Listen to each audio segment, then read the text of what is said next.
नमस्कार, प्रादेशिक समाचार के साथ मैं आसिया नाजली। पहले मुख्य समाचार। प्रधानमंत्री नरेंद्र मोदी आज सवेरे 11 बजे 41 कोयला खानों के वाणिज्यिक खनन की नीलामी की शुरुआत करेंगे। राज्य भर में पिछले 24 घंटे के दौरान मिले 57 नए कोरोना पॉजिटिव। अब तक 1151 मरीज हुए स्वस्थ। राज्य सरकार ने पेट्रोलियम पदार्थ की वैट दर में की बढ़ोतरी। पेट्रोल 2 रुपए और डीजल 76 पैसे प्रति लीटर हुआ महंगा। और भारत चीन सीमा पर शहीद हुए साहिबगंज और बहरागोड़ा के जवानों का पार्थिव शरीर आज उनके पैतृक आवास पहुंचेगा। अब समाचार विस्तार से। प्रधानमंत्री नरेंद्र मोदी आज सवेरे 11 बजे 41 कोयला खानों के वाणिज्यिक खनन की नीलामी की शुरुआत करेंगे। आत्मनिर्भर भारत अभियान के अंतर्गत सरकार की अनेक घोषणाओं के अनुरूप कोयले की बिक्री के लिए कोयला खानों की नीलामी प्रक्रिया आरंभ की जा रही है।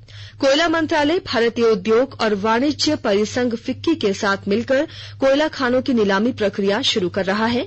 कोयला खानों के आवंटन के लिए नीलामी की 2 चरणों की इलेक्ट्रॉनिक प्रक्रिया अपनाई गई है। केंद्रीय कोयला मंत्री प्रहलाद जोशी भी कार्यक्रम को संबोधित करेंगे। पहले चरण की इस नीलामी प्रक्रिया में झारखंड के भी लगभग आधे कोयला खान शामिल रहेंगे। हमारे संवाददाता ने बताया है कि कोयला खानों की नीलामी से 2,80,000 लोगों को रोजगार मिलेगा और अगले 5 से 7 वर्षों में देश में 33,000 करोड़ रुपए की पूंजी निवेश होगी। प्रधानमंत्री कार्यालय ने एक बयान में कहा है कि इस ऐतिहासिक कदम से निजी क्षेत्र की भागीदारी बढ़ने की संभावना है, जिससे उत्पादन और प्रतिस्पर्धा में बढ़ोतरी होगी। आधुनिक उपकरणों तथा प्रौद्योगिकी का उपयोग सुगम होगा और देश के पिछड़े क्षेत्रों में रोजगार के अधिक अवसर पैदा होंगे। प्रधानमंत्री नरेंद्र मोदी ने आर्थिक गतिविधियां शुरू करने और स्थिति को और सामान्य बनाने का संकेत देते हुए राज्यों और केंद्र शासित प्रदेशों से राष्ट्रव्यापी अनलॉक के दूसरे चरण की योजना तैयार करने को कहा है।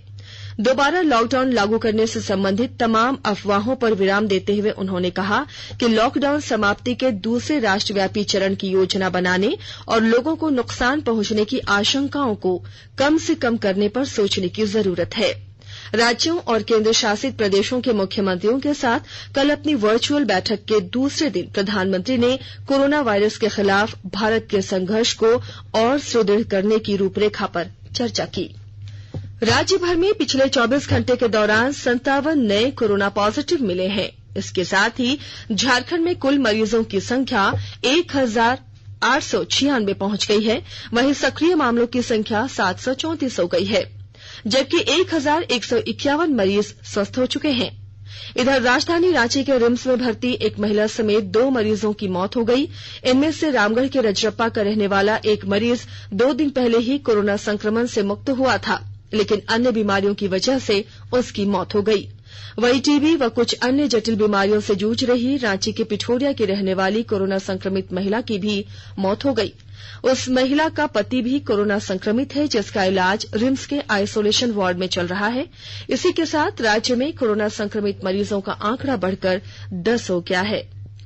इधर लोहरदगा के civil surgeon doctor Vijay Kumar ने बताया कि अतिरिक्त कोरोना संक्रमित मरीज पाए जाने के बाद जिले में अब कोरोना संक्रमितों की संख्या 44 हो गई है। भारतीय आयुर्विज्ञान अनुसंधान परिषद के महानिदेशक प्रोफेसर बलराम भार्गव ने आकाशवाणी से बातचीत में बताया कि कोविड-19 से बचाव के लिए अभी 2 गज की दूरी का पालन करना जरूरी है। इस महामारी से बचने के लिए भारत में लगातार सकारात्मक प्रयास किए जा रहे हैं, जिसकी जानकारी श्री भार्गव ने दी। इस जंग से अभी दुनिया को जीतना भी है और देश को भी जीतना है, तो ये तो कहना बड़ा मुश्किल है, मगर कुछ महीने तो लगेंगे इसको कंट्रोल में आने में। और जब तक कि वैक्सीन नहीं आती या जो भी रीपर्पस ड्रग एंटीवायरल हम लोग जिसका प्रयोग कर रहे हैं उसकी भी सक्सेस बहुत ज्यादा नहीं आ रही है, तो जब तक ये दोनों चीजों में सक्सेस नहीं आएगा तब तक हम लोग इस जंग से लड़ते रहेंगे। और अभी तक भारत ने अच्छी तरह से लड़ा है और आगे भी लड़ेगा और हम चाहेंगे पूरा भारत लड़े इससे। स्वास्थ्य और परिवार कल्याण मंत्रालय ने लोगों को सलाह दी है कि नोवल कोरोना वायरस से अपने को सुरक्षित रखने के लिए सभी बुनियादी एहतियाती उपायों का पालन करें और सामाजिक दूरी बनाए रखें। एक रिपोर्ट। सरकार ने कहा है कि आवश्यक वस्तुओं की पर्याप्त आपूर्ति जारी है और लोगों को चिंता करने की कोई जरूरत नहीं है। लोगों को सलाह दी जाती है कि वे आवश्यक वस्तुओं और चिकित्सा सामानों की खरीदारी करते समय धैर्य रखें और शांत रहें। आवश्यक वस्तुओं को खरीदने के लिए बार बार बाहर निकलने से बचें। साथ ही लोगों से हाथ मिलाने और गले लगने से भी बचना चाहिए। बाजार, मेडिकल स्टोर और अस्पतालों में लोग कम से कम 1 मीटर की दूरी बनाए रखें। घर पर गैर जरूरी सामाजिक समारोह से बचा जाना चाहिए और घर पर मेहमानों को नहीं बुलाना चाहिए। लोगों को अपनी आंख, नाक और मुंह छूने से बचना चाहिए और लगातार हाथ साफ करते रहना चाहिए। हाथ को दोनों तरफ से कम 20 सेकंड तक रगड़कर धोना चाहिए। यदि कोई व्यक्ति खांसी या बुखार से पीड़ित है तो वह दूसरों के संपर्क में आने से बचे और डॉक्टर से तुरंत परामर्श ले। स्वास्थ्य मंत्रालय ने कोरोना वायरस के बारे में जानकारी के लिए एक टोल फ्री नंबर 1075 जारी किया है। इधर राज्य सरकार की ओर से भी कई दिशा निर्देश जारी किए गए हैं। इस सिलसिले में सरकार ने हेल्पलाइन नंबर 181 जारी किया है। सरकार ने कहा है कि कोरोना वायरस से संदिग्ध तौर पर संक्रमित कोई व्यक्ति पाया जाता है तो इसकी सूचना 0651 जो रांची का कोड है और टेलीफोन नंबर 2261-000 तथा 2261-002 के अलावा फैक्स नंबर 2261-856 और मोबाइल नंबर 9955837428 पर दी जा सकती है। आकाशवाणी रांची भी आपसे अपील करता है कि कोविड-19 के संक्रमण से बचने और अन्य लोगों को सुरक्षित रखने के लिए कृपया घर पर ही रहें और सरकारी दिशा निर्देशों का पालन करें। पाकुड़ जिले में पहुंचे प्रवासी मजदूरों को रोजगार उपलब्ध कराने के लिए प्रशासन की ओर से तैयारी की जा रही है। विस्तृत ब्यौरा दे रहे हैं हमारे पाकुड़ संवाददाता।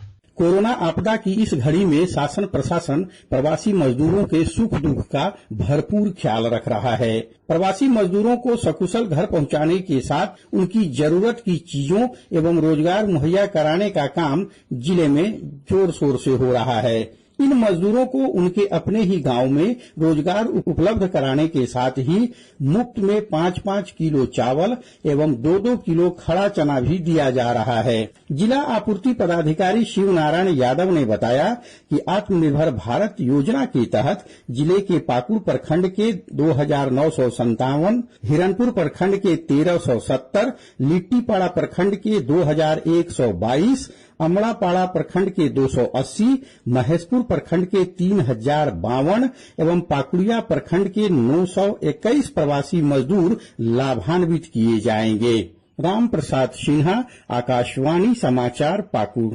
आकाशवाणी का समाचार सेवा प्रभाग आज फोन इन कार्यक्रम में कोविड-19 पर विशेष परिचर्चा प्रसारित करेगा।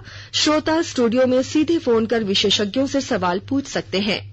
नंबर है 011-233-1444। हमारा टोल फ्री नंबर है 1800-115767। नंबर एक बार फिर सुन लीजिए 011-233-1444 और 1800-115767। हैशटैग आस्क AIR का इस्तेमाल कर Twitter handle @AIR news alert से भी सवाल पूछे जा सकते हैं। यह कार्यक्रम रात 9:30 से FM गोल्ड और अतिरिक्त मीटरों पर सुना जा सकता है। कार्यक्रम हमारी वेबसाइट newsonair.com और हमारी YouTube channel news on AIR official पर भी उपलब्ध रहेगा। Mobile app news on AIR से भी अपडेट लिए जा सकते हैं। आकाशवाणी के ताजा तरीन समाचारों के लिए आप हमारी वेबसाइट newsonair.com पर लॉग ऑन कर सकते हैं। ताजा समाचार ट्विटर @AIR न्यूज अलर्ट्स और Facebook page all India radio news पर भी उपलब्ध है। आप प्रादेशिक समाचार एकांश के ट्विटर अकाउंट @AIR news_रांची और Facebook page AIR news Ranchi के अलावा YouTube channel regional news unit Ranchi पर भी हमारे बुलेटिन सुन सकते हैं। प्रादेशिक समाचार आप आकाशवाणी रांची से सुन रहे हैं। राज्यसभा चुनाव को लेकर सत्ता पक्ष और विपक्ष की बैठकों का दौर चल रहा है। राजधानी रांची में कल NDA और महागठबंधन की अलग अलग बैठक हुई। झामुमो के कार्यकारी अध्यक्ष और मुख्यमंत्री हेमंत सोरेन के आवास पर कल गठबंधन की बैठक हुई। वहीं दूसरी ओर एनडीए की बैठक रांची के एक निजी स्कूल में हुई, जिसमें भाजपा के राष्ट्रीय उपाध्यक्ष ओम प्रकाश माथुर और राष्ट्रीय महासचिव अरुण सिंह शामिल हुए। इस दौरान दोनों पक्षों ने अपनी अपनी जीत का दावा किया। राज्य सरकार ने पेट्रोल डीजल पर वैट की दर में बढ़ोतरी कर दी है। राजधानी रांची में कल झारखंड मंत्रालय में हुई कैबिनेट की बैठक में कुल 25 प्रस्तावों पर मुहर लगी। सरकार पेट्रोल डीजल पर 22% वैट ही लेगी, लेकिन कीमतों में उतार चढ़ाव की स्थिति में डीजल पर न्यूनतम 8.37 रुपए से बढ़ाकर 12.5 रुपए वैट निर्धारित कर दिया गया है, जबकि पेट्रोल पर 15 रुपए से बढ़कर 17 रुपए कर दिया गया है। इस निर्णय के बाद राज्य में पेट्रोल की दर 71.24 रुपए से बढ़कर 73.24 रुपए हो गई है, जबकि डीजल की कीमत 66.07 से बढ़कर 66.83 रुपए हो गई है। वहीं हवाई जहाज में इस्तेमाल होने वाले ईंधन पर वैट दर 4% से बढ़ाकर 20% कर दिया गया है। राज्य सरकार ने इसके साथ ही प्रोफेशनल टैक्स का दायरा बढ़ाया है। अब 5 लाख से ज्यादा का कारोबार करने वालों को प्रोफेशनल टैक्स भरना होगा। जीएसटी के तहत निबंधित सभी संस्थान या व्यक्तियों से इस कर की वसूली होती है। राज्य सरकार ने खनिजों पर भी सेस बढ़ाने का फैसला लिया है। केंद्रीय सामाजिक न्याय और अधिकारिता मंत्री डॉक्टर थावरचंद गहलोत ने कल नामकुम प्रखंड के खिजरी में दिव्यांगजन कौशल विकास, पुनर्वास और सशक्तिकरण समेकित क्षेत्रीय केंद्र का उद्घाटन वीडियो कॉन्फ्रेंसिंग के माध्यम से किया। केंद्रीय मंत्री गहलोत ने कहा कि प्रधानमंत्री नरेंद्र मोदी के निर्देश पर भारत सरकार दिव्यांगजनों के जीवन को बेहतर बनाने तथा उनके सर्वांगीण सशक्तिकरण के लिए निरंतर कार्य कर रही है। इसी के तहत देश का 21वां समेकित क्षेत्र केंद्र का झारखंड के नामकुम में उद्घाटन किया गया है। समेकित केंद्र में उद्घाटन के मौके पर जनजातीय मामलों के केंद्रीय मंत्री अर्जुन मुंडा, सांसद संजय सेठ, विधायक राजेश कच्छप और निःशक्तता आयुक्त सतीश चंद्र मौजूद रहे। भारत चीन सीमा पर शहीद हुए साहिबगंज और बहरागोड़ा के जवानों का पार्थिव शरीर आज उनके पैतृक आवास पहुंचेगा। साहिबगंज जिले के सदर प्रखंड के डेहरी गांव के चीन सीमा पर लद्दाख की गलवान घाटी में शहीद जवान कुंदन ओझा के घर पर कल दिन भर लोगों का तांता लगा रहा। उधर पूर्वी सिंहभूम जिले के बहरागोड़ा प्रखंड की चिंगड़ा पंचायत के कोसाफलिया गांव के सेना के जवान गणेश हांसदा के शहीद होने की खबर पर जवान के घर भीड़ उमड़ पड़ी। लातेहार जिले में आज से स्वास्थ्य सर्वे शुरू किया जाएगा।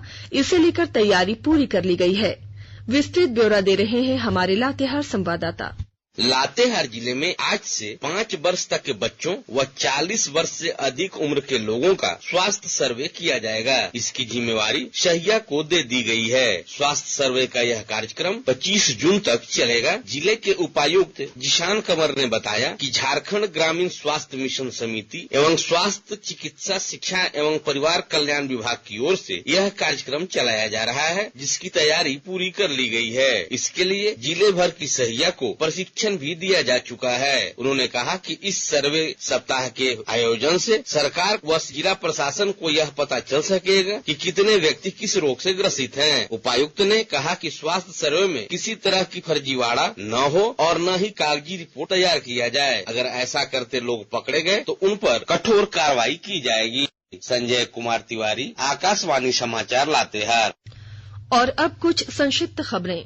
चतरा जिले के पत्थलगड़ा और सिमरिया थाना क्षेत्र में आक्रोशित ग्रामीणों ने अवैध बालू का उठाव कर रहे तस्करों को खदेड़ दिया और नदी से अवैध रूप से बालू का उठाव करने जा रहे 3 ट्रैक्टरों को बालू समेत जब्त कर वन विभाग और पुलिस को सौंप दिया। आईपीएस अधिकारी सीआईडी के एसपी चौथे मनोज रतन का तबादला करते हुए राज्यपाल का एडीसी उन्हें बनाया गया है। गृह कारा एवं आपदा प्रबंधन विभाग ने कल इससे संबंधित अधिसूचना जारी कर दी। प्रवर्तन निदेशालय की टीम ने मनी लॉन्ड्रिंग एक्ट में खूंटी जिला परिषद के बर्खास्त पूर्व कनीय अभियंता राम विनोद प्रसाद सिन्हा को कोलकाता से गिरफ्तार कर लिया है। लगभग 2.5 महीने के बाद झारखंड हाईकोर्ट के 2 हॉल और सीनियर लॉज अधिवक्ताओं के लिए खोल दिए गए हैं। और अब अंत में मुख्य समाचार एक बार फिर। प्रधानमंत्री नरेंद्र मोदी आज सवेरे 11 बजे 41 कोयला खानों के वाणिज्यिक खनन की नीलामी की शुरुआत करेंगे। राज्य भर में पिछले 24 घंटे के दौरान मिले 57 नए कोरोना पॉजिटिव। अब तक 1151 मरीज हुए स्वस्थ। राज्य सरकार ने पेट्रोलियम पदार्थ की वैट दर में की बढ़ोतरी। पेट्रोल 2 रुपए और डीजल 76 पैसे प्रति लीटर हुआ महंगा। और भारत चीन सीमा पर शहीद हुए साहिबगंज और बहरागोड़ा के जवानों का पार्थिव शरीर आज उनके पैतृक आवास पहुंचेगा। इसके साथ ही आकाशवाणी रांची से प्रादेशिक समाचार का ये बुलेटिन समाप्त हुआ। घर में रहिए, सुरक्षित रहिए और सुनते रहिए आकाशवाणी।